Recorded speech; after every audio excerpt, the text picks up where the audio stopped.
Welcome to American Medieval, a podcast about the fact that if the United States has never been truly modern, it's probably because we've always been a little bit medieval.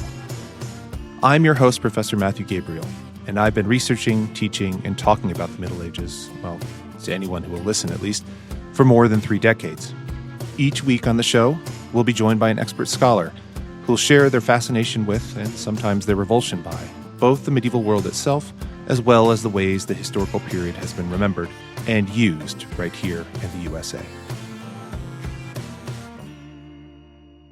Welcome back to the podcast American Medieval. I am your host, Professor Matthew Gabriele, and I am delighted to be joined by Arkady Martine. You may know her also as AnnaLinden Weller. Arkady is the author of the Textkalan series, a multitude of short stories, various other science fiction, fantasy, and horror, including her recent novella, Rose House. She's also, however, as AnnaLinden Weller, a Byzantine historian, but wears many hats because she is also a climate and energy policy analyst and a city planner. As she says in her bio, and I absolutely 100% believe it because of all the hats that she wears, she is not bored, but is often tired. Thank you so much for joining us today. It is true. I am not bored, but very often tired. It's great to be here. Yeah.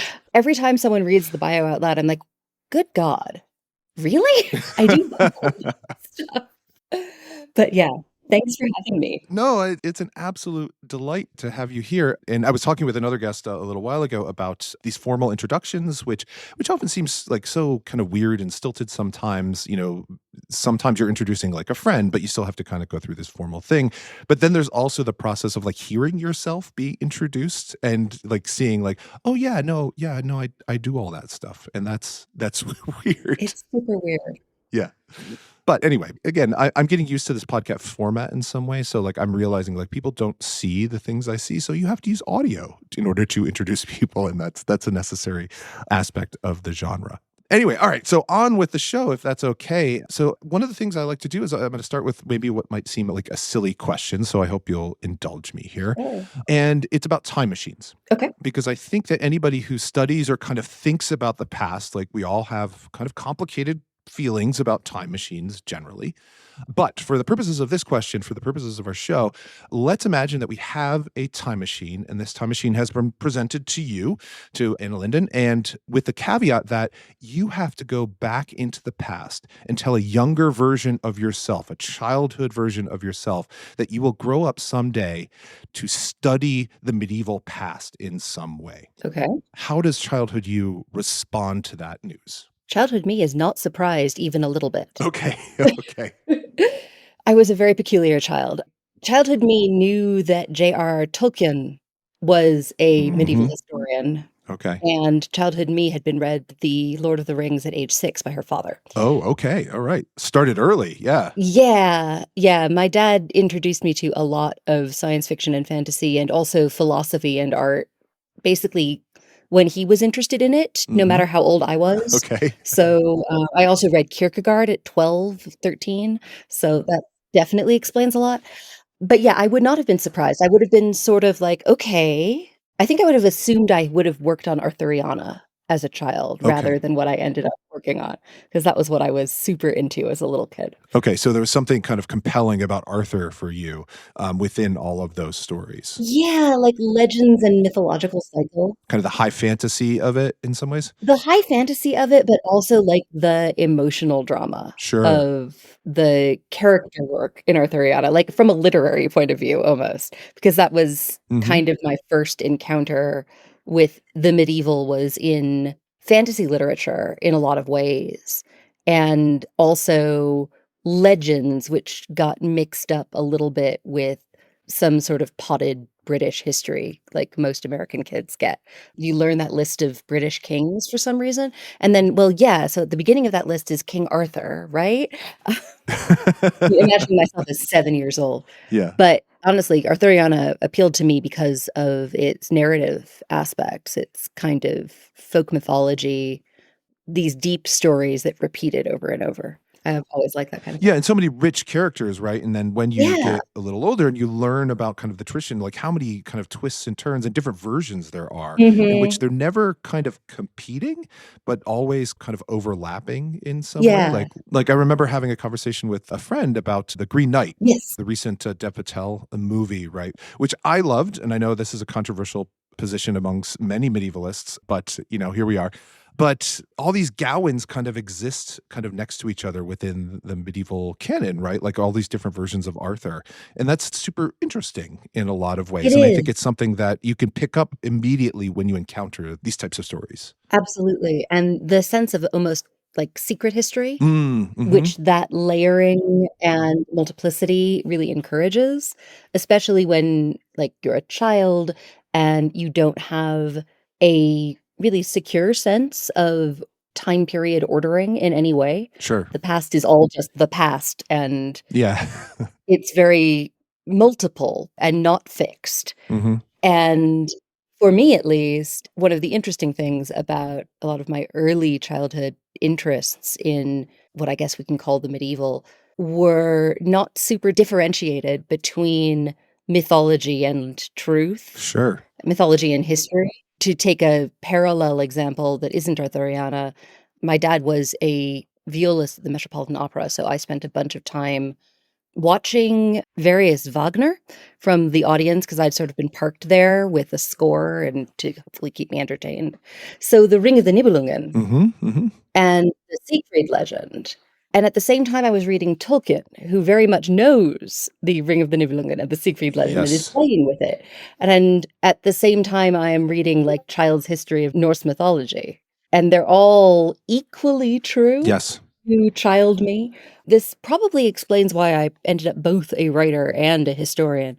The 2 are very, very close. I think historians are at their core kind of storytellers. Yes. But the thing is too, I think that there's something uniquely kind of medieval about it as someone who spent a lot of their time kind of thinking in their academic work about kind of legends and medieval legends and the way that legends kind of pass and the way historiography or people write history is that's a very medieval way of kind of thinking about things too, right? It Like there's is. something true about understanding all those overlapping things about myth and different versions of stories as being kind of contemporaneous and all true with kind of a capital T, but not necessarily kind of factual. Yeah, true in the sense of meaning bearing, like, true in the sense of useful. Mhm. People don't write things down or pass them along orally or otherwise record if it is not done for some sort of reason, whether that reason is purely aesthetic or culture bearing or reinforcing a worldview. All of that kind of storytelling is done for purpose, I think. Historiography sometimes especially. Yes, absolutely. Like, I think there's no truer statement than people write things down because it means something to them, Yeah. right? So, and true in the past and true in the present as well. A lot of work writing things down, so It it is. needs to be done for a reason. Yes.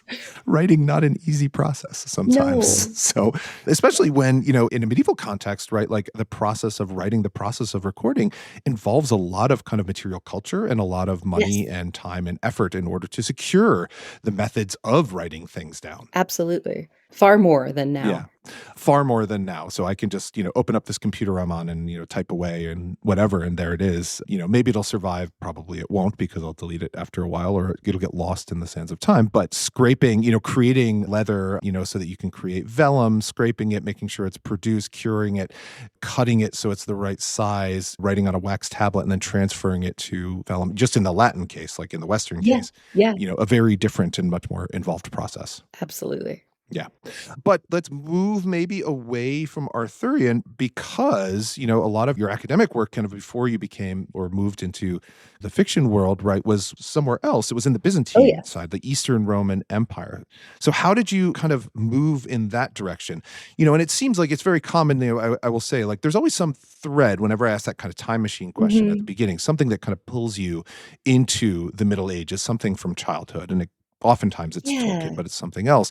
But then, like, to move from there further to the east, that's a move. So, what kind of pulled you eastward, as it were? Well, it was a fairly circuitous route, actually. Okay. So, as a teenager, I simultaneously got very interested in the history of religion and thought I was going to be a physicist as a profession. Like, I had this whole, like, I guess, very 19th century theosophical view of the world that I was either going to figure out the secrets of the universe, imagine 18-year-old me now, through religious studies or through quantum mechanics, and it was kind of a race. So I ended up being a double major in religious studies and physics in college, and the religious studies aspect had I was at the University of Chicago, and they had a fair amount of disciplinary breadth, which is good, but I had to take a class on the history of Islam in some way. Sure. And I was basically looking for an interesting thing that fit in my schedule when I was like a sophomore in college. Of course, yeah. And there was a course taught by Dr. Walter Kagi called Byzantium and Islam. And it fit nicely in my schedule, and it sounded cool, and I'd never done anything about Byzantium before, so I signed up for it, and I took the class, and Dr. Kagi is was one of the, he's sadly passed away now, grand eminences of Byzantine history in general. Also a very old school lecture. It was a 3-hour straight block of his brain. You wrote as fast as you can. And I say that with all compliments. It was a wonderful class. And I absolutely fell in love with the Byzantine Empire. The Islam was interesting, but the Byzantine Empire and the focus on, again, the sense of reproduction, recreation, but also the hyperfixations of artistic and theological, I don't know, problems that seem to underlie so much of Byzantine politics really like lit up my brain. And I had been interested as a religious studies student in early Christianity and sort of the fusion of religion and empire. It was just what interested me innately. And this seemed like a continuation of that process, that there was an after the late antique period where you had all of this blurring, where you sort of got to see what happened when you had already done that in practice, what happens next. And it was also foreign and exciting to me as an American student who hadn't had any exposure aside from knowing that it existed to the Eastern Roman Empire at all in middle or high school history classes. I knew it was there, but that's literally all I knew. I think I might have played Civilization 2 or 3 as like the Byzantines. But it was this total fascination. I then took every other class that I was allowed to as an undergrad from Dr. Kagi, and had basically, by the time I graduated college, decided that the kind of graduate studies I wanted to do were going to be about Byzantium. And at that point, I thought were going to be about Byzantine religion, which ended up not being what I worked on exactly. But that was the original thinking, that I wanted to see what happened if you had set up this fusion between universalizing imperialism and universalizing monotheism. Okay, what now? The power of a very good undergraduate teacher. I mean, you can't overstate that, right? Oh, yeah, absolutely. So just like something compelling, I can't tell you how many, students that I've taught, and not necessarily that they're talking about me, they're usually talking about some other teacher, or just friends or colleagues who are just like, I took a course, and like the teacher was amazing. It's that simple. A 3-hour lecture, like that exhausts me just to think about right now. So some people can do it, I guess. When I was teaching university, I did that one time, literally one 3-hour lecture, and swore I would never do it again. Yes. So amazing. But I mean, like, some people can do that. Like, I have colleagues here too, in other disciplines, but they just write exceptional lectures, like just like so neatly tied together. Like it's not a skill I can do. I can lecture pretty competently, but it's mostly muscle memory at this point. So at that length, it's kind of beautiful. Oh, yeah. It's like hearing, I mean, just again, like back to kind of historians as storytellers, right? Like it's got to be woven as a story, like something to hold your interest for that, or an 18-year-old or a 19-year-old's interest for that long is just absolutely amazing. So it's interesting too that you were saying about, the move between, well, that you start kind of physics and religious studies, and then you don't move like really that far. It's more like just kind of choosing a topic than anything else, right? So yeah, like a sort of sideways slide a little bit. I mean, the physics didn't work out. It turns out that I'm only like normal good at math, not really good at math, and that put a lid on that particular angle. But no, it was like going deeper into a fascination. A lot of my interests have always been that. Like, I still see that as, like, following through even to what I do most of the time today, which is deeply tied to histories of power, literal and figurative. I work right now as I guess, like, sometimes a professional expert witness in front of public utility commissions. But the work I'm doing has a lot to do with the ways I learned as a historian to do economic and political analysis. I just mostly do it about electricity now. Yeah. But I mean, like, skills about kind of reading text, Yep. reading, like, kind of through kind of policy documents, because policy documents have been produced for a very long Very time long time. through history, right? So, Yeah. so even in the Byzantine Empire, as it were. Very much. Very much so. So was there a particular kind of period that you were interested in the Byzantines? You were talking about kind of after late antiquity. So, Yeah. but this synthesis of Christianity and empire, begins roughly with Constantine in the 4th century and then kind of, but of course continues through, for millennia and more afterwards. So, Yeah. So I knew I didn't want to do late antiquity. okay. Mostly because I was less interested in, this is very sort of wonky, nerdy stuff. I was less interested in reading the church fathers than I was in almost everything else. Yes. And I knew if I stuck with late antiquity, I was going to have to do a whole lot of that. And I found it kind of dull. And I ended up landing in the 11th century eventually, but it was basically because I found myself most interested in kind of high empire, by which I mean the fullest expression of the idea before it starts breaking down. And you can pinpoint a lot of different breakages in the long history of the Eastern Roman Empire, but there's a common and easy narrative, which is kind of the one you learn first when you start studying Eastern Rome, that places the height of the empire in sort of the 1000s, 1100s, at its furthest physical extent under Basil II. And I was more interested in narratives of expansion than I was in narratives of contraction. And I think that's just a personal preference more than anything else. Yeah. So very quickly, 2 things, and this is my own color commentary here. So I'm not ascribing anything to you. It's like, A, most of the church fathers suck. So like those guys just annoying as anything. Jerome, like, oh man, I cannot stand that guy. I don't want to read Jerome. No, he's like, Augustine like has his moments, but like I generally am not a fan of Augustine. Yes, but you get angry at Augustine. Oh yes, 100%. When I read a bunch of Augustine in grad school, I just spent most of the time being furious, which didn't help. Yeah, no, 100%. Like, and there's this whole kind of apologetics within the scholarship almost for Augustine, like who's clearly like a really smart guy, but incredibly good at self-promotion. And sometimes I think we as scholars sometimes fall for that as well. So church fathers get bent, whatever, away with you, fie on you, generally. All right, I just lost a bunch of listeners, but that's fine.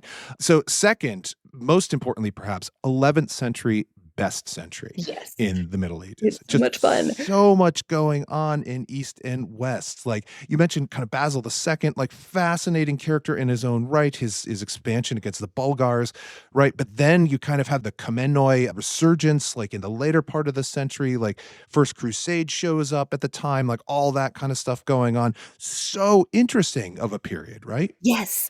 And it's not just in one place. No. It is all over sort of Europe and Eurasia. Yes. The 11th century is incredibly active in terms of new ideas, new encounters, people who may not have had chances to encounter each other suddenly encountering each other.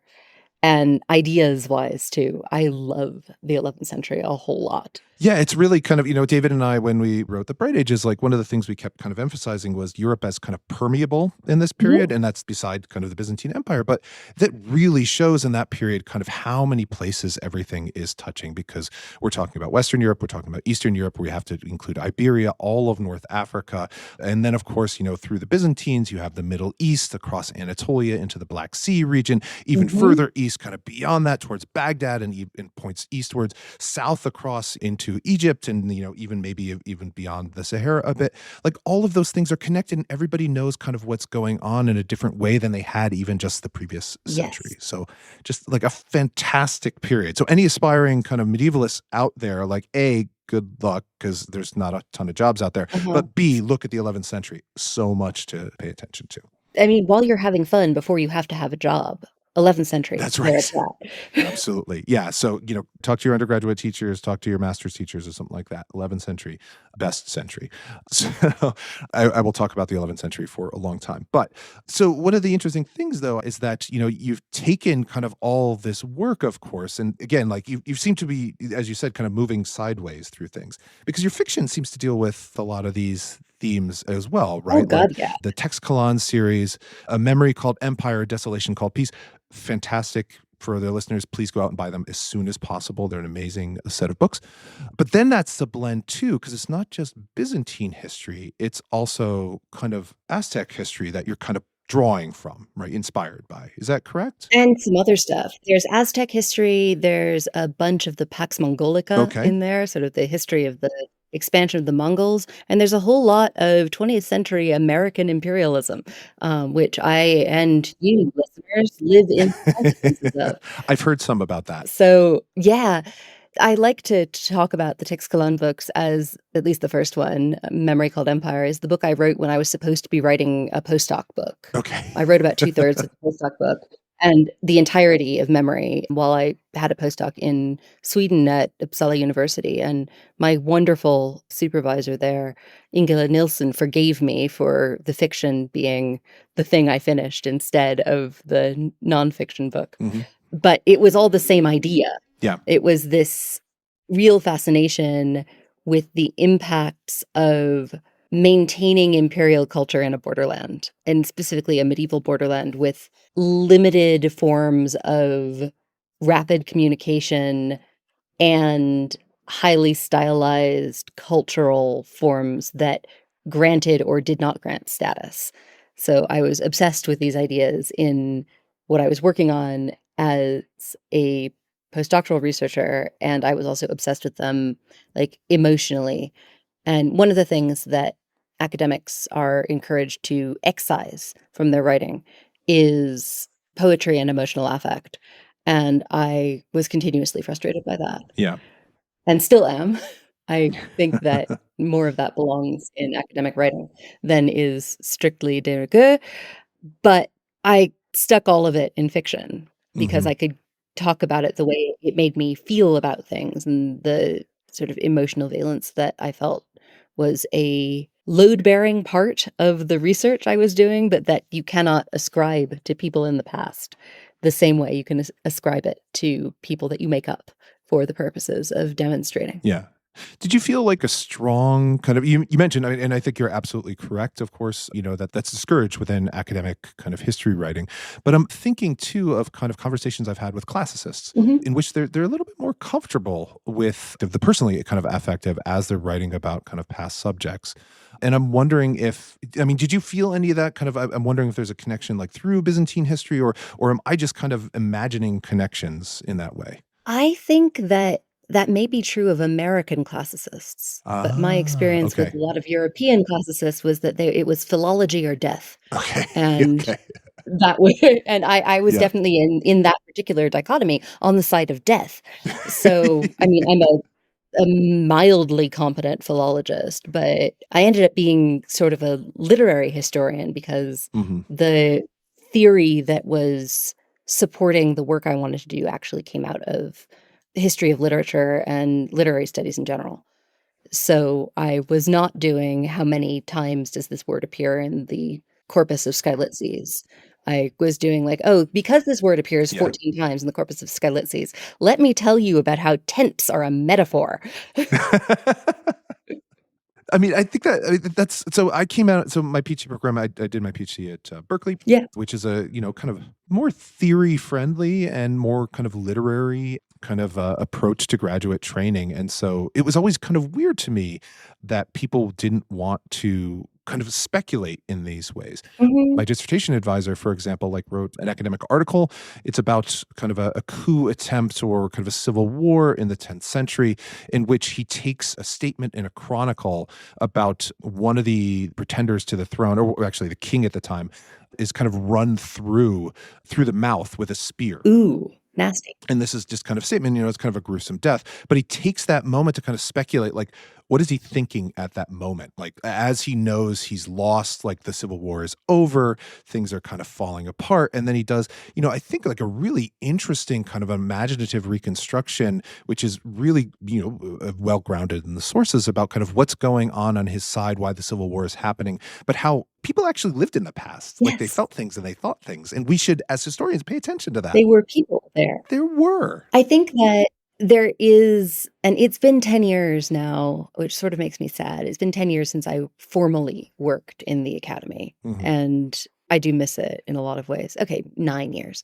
And I think that things have moved further down the road I was on in Byzantine studies, in medieval history, in history in general, towards a more expansive methodological set of tools and acceptances of what kind of work people can do. Yeah. And I think that's a really good thing that we are allowing affect back into the academy a little bit, or at least like admitting the existence of affect for medieval people as well, even if we don't always let ourselves have any. Yes, the desire to kind of still stand outside of things as an objective, kind of impartial observer, despite so many kind of warnings about the problems of it, how it's not really approachable. Like it's just, I don't know how anyone who works on historiography can believe in the impartiality of historians. yes.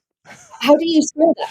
Yeah, no, I 100%, especially like as a medievalist, Yes. like it's just like you Google, like, I mean, you don't even have to spend a whole lot of time. Like you Google some of who like the mid-century kind of German historians were who were writing about empire, just to take the easiest example I could kind of think of. And man, you got some questions about, Oh, yeah. or you should have some questions. And if you don't, you have other problems. You do have other problems, but maybe that's maybe another episode that we can go into at some point. But I'm curious too, like so the move into fiction, right, is allowed you to do a different type of work. Yeah. But the portrait that you create within, just for that duology, and I want to talk about some other stuff, maybe later on, but within kind of the Text Colon series, is that, a really kind of vivid portrait of empire that seemed immediately recognizable, at least to me, and I'm sure to other people who kind of study the period as well. Like, how hard is that division between kind of fiction and history in your writing? Because you seem to be suggesting like they seem to be kind of very intertwined in a lot of ways. Am I mishearing that or misunderstanding? No, you're not at all. So Byzantium and Byzantine forms of imperial expansion, theory, ideology are not just intertwined with the Tixcalan universe, they are the bedrock of the Tixcalan universe. I built the whole thing on that. Not in the sense that I wanted to draw a portrait of Byzantium per se. I wanted to draw a portrait of what I understood about a particular form of imperialism and universality, and point out in what ways it was successful and in what ways it was deeply harmful. And I was extending those ideas into technically the future because I write science fiction when I'm not trying really hard not to write science fiction. But all science fiction is actually about the moment in which it is written. So into the present is what I really mean by extending those ideas about universalizing empire, because they were the ones that compelled me. Like we were talking earlier about, like, so why did I end up doing the things I did as a historian? And it is a question that is sometimes more troubling to me than at other times, because like, why am I fascinated with high imperial culture? What is it about my own position in the world, how I've grown up, what country I was born in, what religious and ethnic group I'm part of? What makes that attractive to me? And am I okay with that? Yeah. And I don't have good answers to the second half of that. Like, am I okay with it? I'm still working on that. But what makes that attractive? Like, why am I interested? I think in a lot of ways, most of my fiction comes from a why am I interested question. Like, why am I obsessed with this thing? What happens if I explode it and like take it apart into bits and put it back together? That's one of the really compelling things I think about the series, but also kind of, just kind of what you were saying about it's the questions that are raised, right?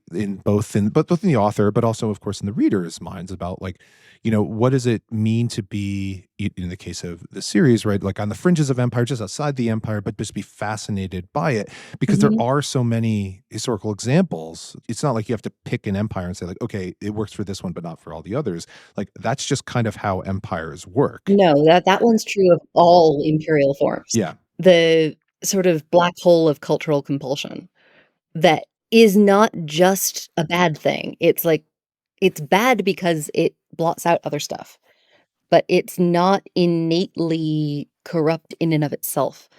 One of the issues that I have my main character in the Text Clan books wrestle with is her aesthetic appreciation and her, like, absolute fandom-y love for the literature of this empire, something that is fundamentally flawed about her, something that is only imposed on her, or something that can be both imposed, flawed, and real, Mhm. because I feel like that's something that happens a lot in the actual world with nearly every dominant literary form, especially one that it is backed by imperial culture. It's not that that literature, that art is poor and it's only because of imperialism that people like it. Mm. It's that that literature is or has the capacity to be as interesting, as beautiful as any other literature, but is also full up with imperial poison at the same time. And, like, that struggle, that contradiction interests me in part because I think I feel it myself, and I think a lot of people do, a lot of readers do as well. Yeah, I mean, these things are complicated, ultimately, like, Yeah. and I say that not as like a banal observation, which I'm just full of banal observations. In fairness, but as a way of saying that it seems to me one of the things that fiction does at its best, and history writing kind of does at its best, is it reveals something about people. Mhm. Right? Like there were people in the past who did things and they were the full complicated lives. They loved and they hated and they did interesting things and they did terrible things and all that kind of stuff. And that's what fiction can do too, is it kind of reveal those kind of realities. Maybe it's set in kind of a far off space opera kind of setting, or if it's set over the road or over the hill or Yeah. something like that. But history can do that too. And that maybe that just goes back to us being storytellers kind of at heart. But yeah, but it just always puzzles me. And I think that this is what I'm wrestling with as we're kind of talking, is like I have been trained, right? And I think both culturally and professionally, to say like there's a hard line Mhm. between fiction and history.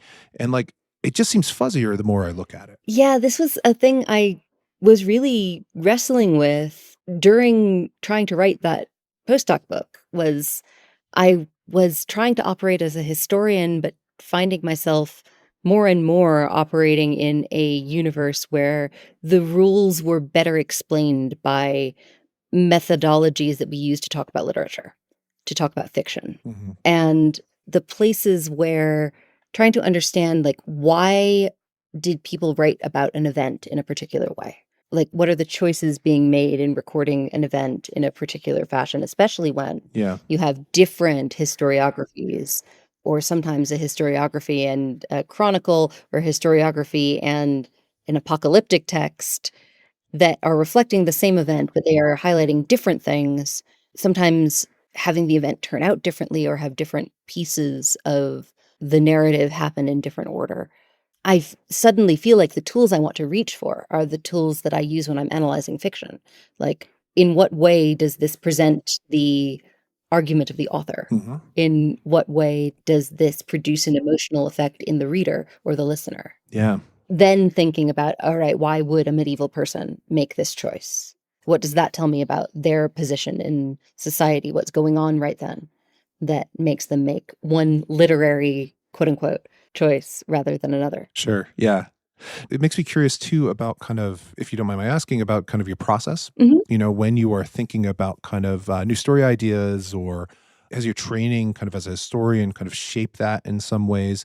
when you're pulling from this kind of past imperium kind of amalgam in order to create a story, or like your newer stuff, the Rose House, about kind of a house that is basically an AI, much more contemporary. Like, do you find your research process kind of the same or similar as you're trying to tell these kinds of stories? Similar. Okay. I mean, with Tixkalan, I had the advantage of having done the decade plus of research before I thought about doing it in fiction. So I didn't have to do a lot of research on that because it was all there in my head in a lot of ways. Yeah. With Rose House, which is about a sort of a haunted house novel where the haunting is an AI, a real AI, not a large language model. So therefore an alien that happens to be made out of a computer. Yeah.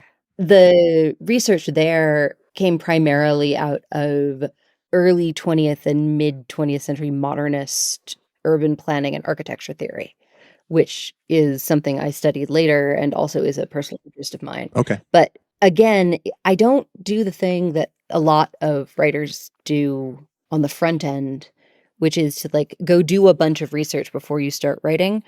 I have like an interest area and a kind of collection of ideas that all fit together into some kind of thematic object. And then I've just been reading about that stuff because I care about it, because I'm interested in it. And then it becomes something I can say something about through fiction. And I mean, if I need to like find out something specific, I will go do more research. Like Sure. For Rose House, I spent a bunch of time doing technical research on like how fast corpses decay, things like that, like things you need to know facts about. But it's important for the plot to work. Important plot point, actually. So having read the book, yeah. Yeah. But all of the stuff about Brasilia and architecture having influences on behavior, all of that came from having spent a year or two being mildly obsessed with Le Corbusier and followers thereof, and finding them both fascinating and problematic. I mean, that's what I end up writing about, is things I find both fascinating and problematic that I want to like get really, really close to in some way. Yeah. I guess this is a virtue too, in, as we talked about at the very beginning, kind of, wearing many hats, is you can pull all the hats kind of, from all the hats as you're creating these stories. But I think too, like fascinating but problematic. I mean, I think that's something that historians, and I'm curious if you found this as well, is that people often think we have to kind of love the things that we're writing about. And, as someone who writes a lot, like on the Crusades, for example, like I don't like any of those guys. They are not nice people, and I don't like them at all. But like, I do find them fascinating.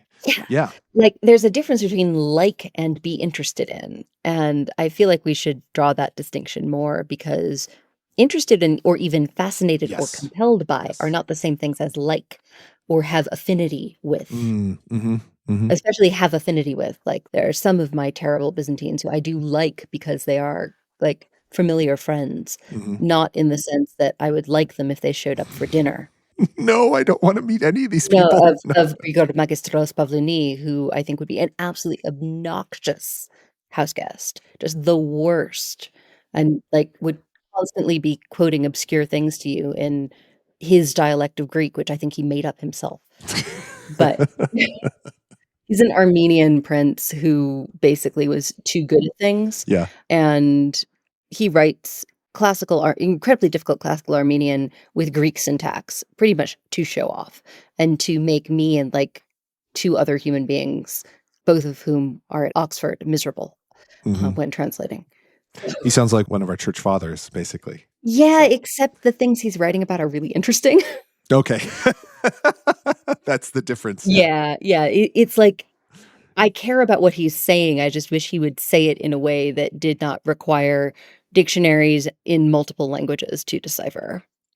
Yeah, you should have been thinking about that. Going back to another thing that we talked about at kind of the beginning, kind of Time Machine, I think one of the complicated feelings I have, at least, about Time Machines is like, I don't want to go back to the past. Like, I don't want to meet any of these people. Like there's some people like it could be kind of interesting to meet, but like most of the people I am particularly like, or I know something about, or I'm studying, like I'm aware of who they are, and that makes me not want to kind of spend any time with them. Yeah. Honestly, like the other Time Machine question that often gets asked, the like, what era would you go back to question. Yeah. If I pick any of the ones that I know things about, I don't want to go there. So my usual answers involve places I haven't studied. So I don't know all of the terrible things about them yet. Yes. Well, you'll learn them soon enough. We'll all learn them soon Exactly. enough. So, if you spent any time kind of going into the past or, I'm sure kind of the future as well.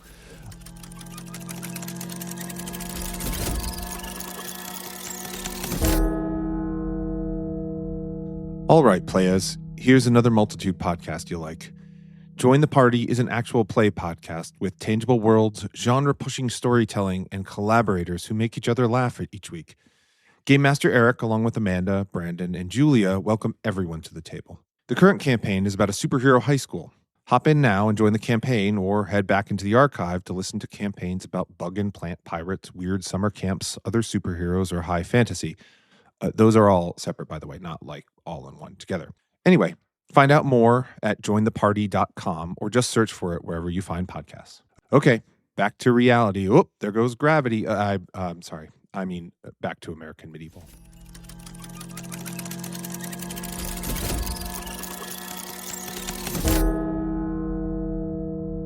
That's interesting too, though, about kind of having these complicated feelings. Like, do you feel the same way kind of about the fictional characters that you've created? Or do you have kind of a stronger kind of affinity towards them than historical figures? Or kind of the same way that where we were just talking about kind of these historical periods and these historical guys? Well, it depends on the character in a lot of ways. But Sure. when you are writing fiction, you, by necessity, must invent some fairly horrific human beings. Yep. Because otherwise the plot doesn't go. Or at least the kinds of things I write, the plot doesn't go. I know there are people who can write mostly about decent people, but I write political dramas set in space or the near future or like second world fantasy most of the time. And those are not nice people. You need not nice people for things to happen. And inventing them to make them feel realistic. I mean, we have plenty of evidence that evil is not realistic, and nor is like day-to-day plot of current history is not realistic, quote unquote. Mm-hmm. Doesn't follow plot logic. It's both too obvious and too confusing.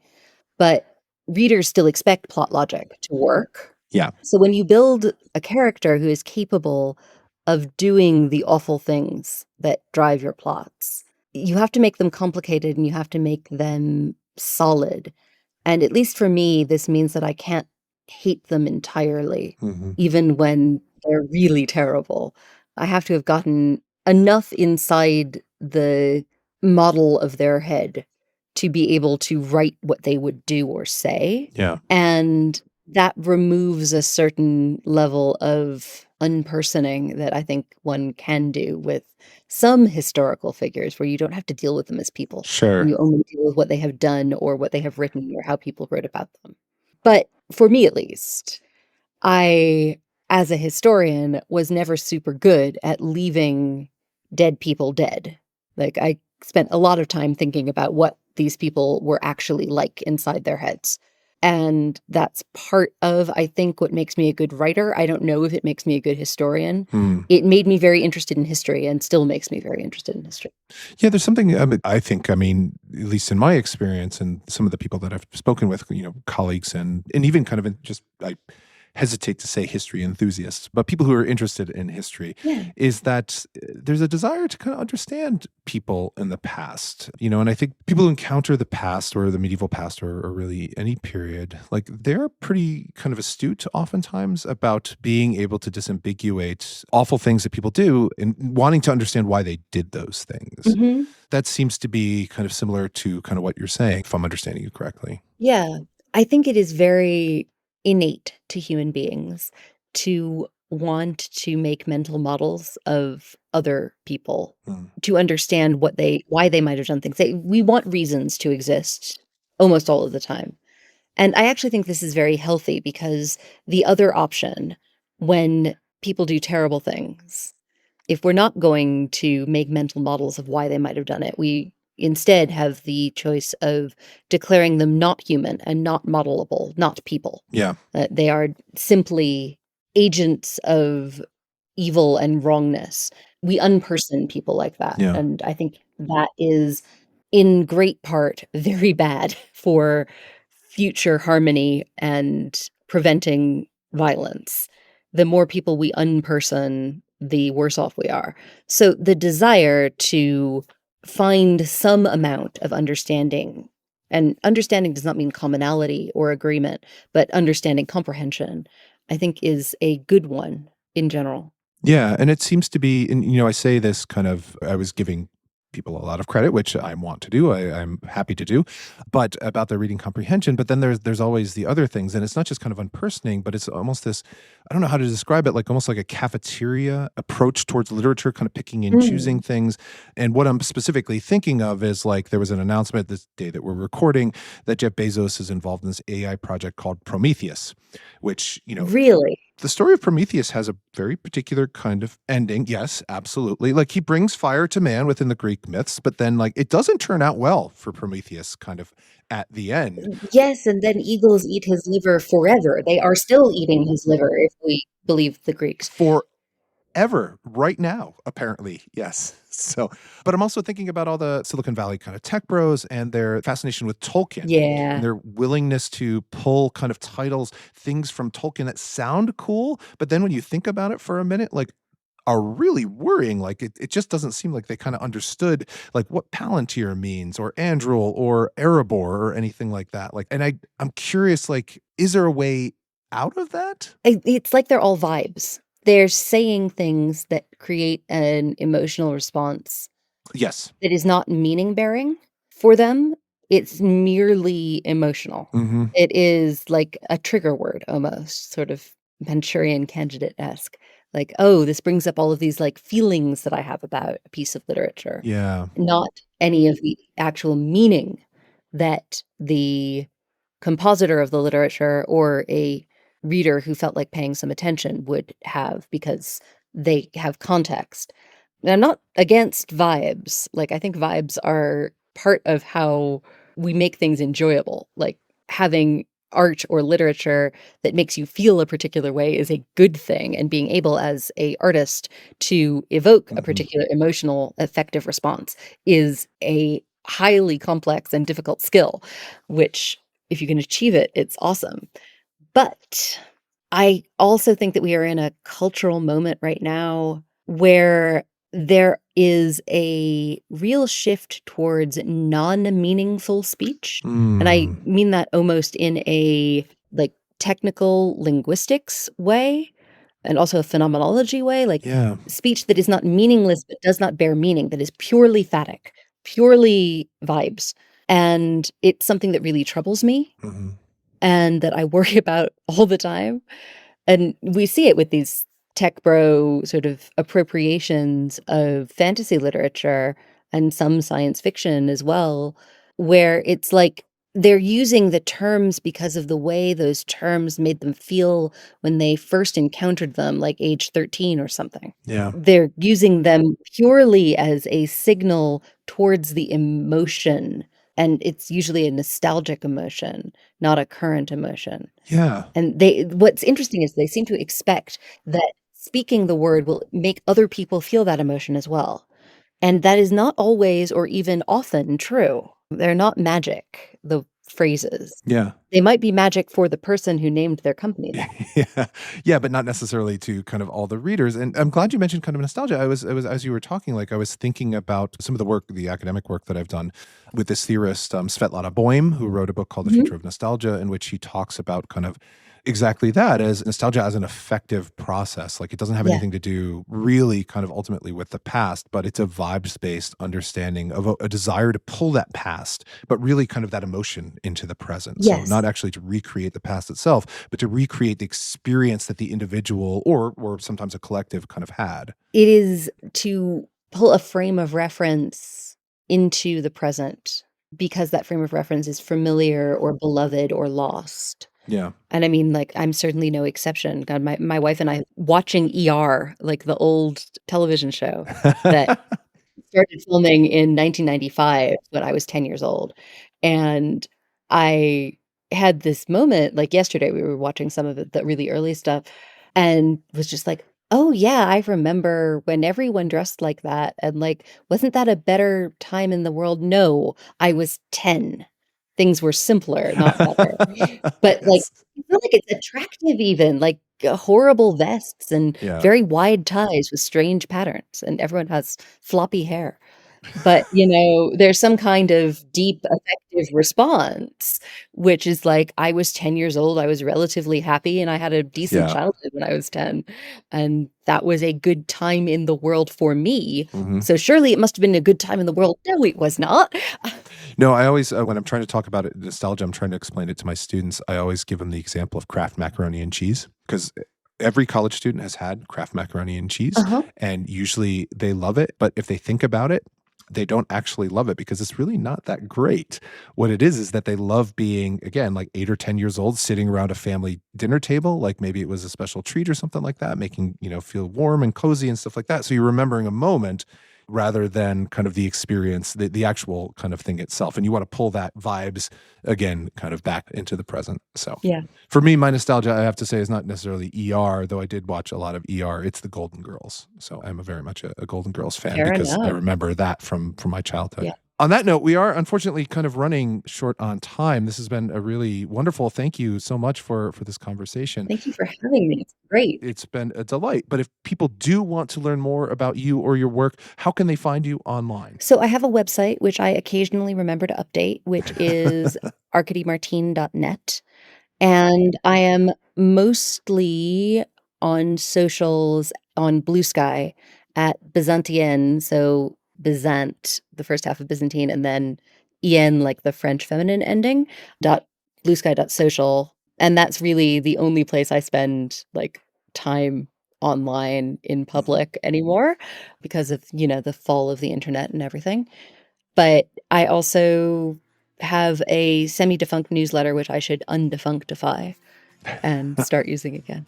But you can sign up for that on my website. Yes, and we'll put all this stuff in kind of the show notes and stuff like that, so people will be able to find you. So, but thank you again so much for joining us. Please, if you have not already, please rush out and buy Arkady's books. You will find them at where all good books are sold, in all sorts of versions: ebook, audiobook, and of course in actual paper as well. So thank you again for everyone for listening, for joining us, and we'll see you next week on another episode of American Medieval. Thanks for listening to this episode of American Medieval, proud member of the Multitude Podcast Collective. I'm your host, Professor Matthew Gabriele, and this episode was edited by Julia Schiaffini. The theme song to American Medieval is from the song Sleeping Bags by OTE. If you'd like to support the show, get ad-free episodes, be inscribed into the Book of Life for being a kind and generous soul, and get some other neat bonus stuff, please visit us at patreon.com/American Medieval. Thanks again for listening. See you all soon.